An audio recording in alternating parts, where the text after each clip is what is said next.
Steel plant కు అనుబంధంగా మీరు చిన్న చిన్న పరిశ్రమలు పెట్టుకుంటే మీకు ట్రైనింగ్ ఇప్పిస్తాం. ఇక్కడే 1400 ఎకరాలు యాంక్సిలరీ యూనిట్స్ కేటాయిస్తున్నాం. ఇంకా ఈ ప్రాంతంలో వస్తాయి.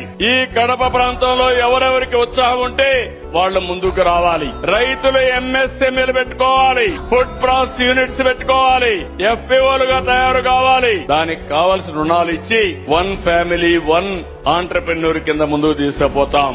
ఇది కష్టమైన పని కాదు.